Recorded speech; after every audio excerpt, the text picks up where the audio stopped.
Johnson drops by and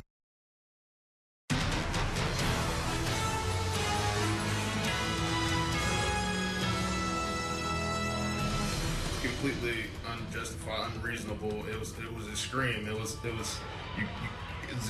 0 to 100, and I wasn't resisting. Tonight, Target 8 investigates a punch and a police report. What really happened when a man was tasered inside a Columbia bar. A former Lincoln University grad student is suing the Columbia Police Department on a number of claims, including battery. Good evening, everyone. I'm Jim Ray. And I'm Brittany Pieper. Not only does he say officers unjustifiably tasered him, his lawyer says police tried to cover up why they used force on him that night. Target 8 Chief Investigator Jamie Gray explains the case. I want to start with this view of what happened that night. The body cam of one officer provided to me by the man who was tasered, Nick Daniels. In it, you can see Columbia officers doing what's called an open business check. That is standard. Then two officers see a bouncer with Daniels, so they intervene, and then two more officers later come in. That's where we'll start. Now with the view from the officer who later tasers Daniels to see the critical moments in this legal case. A scuffle with a bouncer. A dog pile with police. Cops are punching me, kneeing me. A punch thrown. An officer hit. They say that Nick punched a cop. A man tasered. Fell to the floor, was threatened to be maced. And arrested. It's an out-of-body experience when you experience something like that. It plays out in 17 seconds, but Nick Daniels says those seconds changed his life forever. Man, these guys really screwed my life up. I don't like blaming people for my own, for situations that I created myself, but I didn't do this. For what happened here in the Fieldhouse Bar in October 2013, police arrested Daniels for resisting arrest, assault of a law enforcement officer, and trespassing. Prosecutors later dismissed all those charges, and now Daniels is fighting back. It's the police that were the problem. They sent false reports to the prosecuting attorney's office in an attempt to get Mr. Daniels prosecuted for something he didn't do. Daniels' attorney says the way officers wrote reports was an attempt to cover up an improper use of force.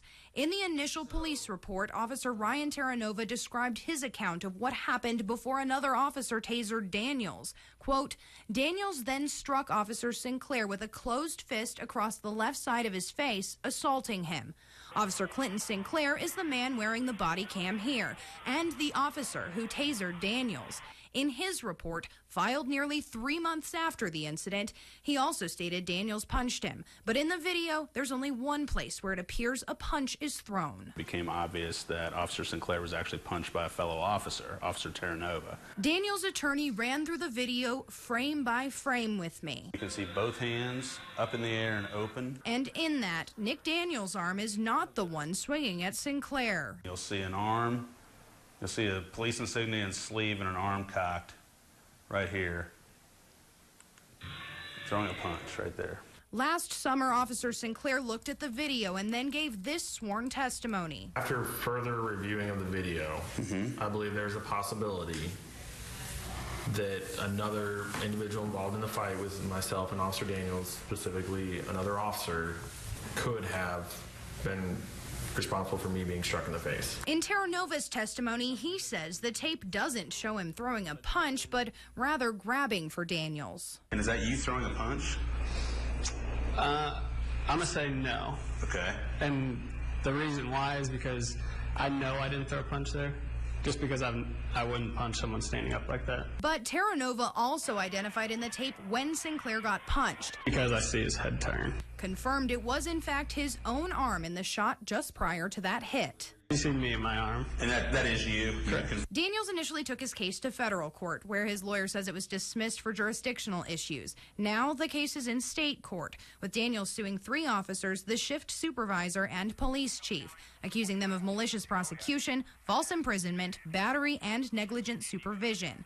In court documents, the police deny all allegations, stating using the taser was justified because officers believed that level of force was necessary because they believed Daniels posed a significant threat, and that he violently or aggressively resisted arrest, didn't follow officer directives, and thereby assumed the risk of injury. Daniels and his attorney say the reason they continue to fight CPD now is because these seconds captured on tape have meant 3.5 years of trouble. Beyond the emotional trauma of being beat up, beyond the physical pain of being tased by these officers unjustifiably, is that he's had trouble finding jobs and getting work because his arrest record remains. I don't want what happened to me happen to anybody else. I interviewed Daniels in Jacksonville, Florida, where he lives. I actually happened to meet him while I was there for a conference, and he was my Uber driver. That's when I learned about his case and then spent 2 months talking with his lawyer and gathering court documents and evidence. CPD will not comment on pending lawsuits, but a sergeant did discuss use of force policies with me. One of the things he discussed, a person's back is a preferred place to use a taser because it avoids areas like the face or groin. Sergeant Tate said, quote, "I would not feel comfortable not knowing the specifics of this case." Monday morning quarterbacking the officer's decision.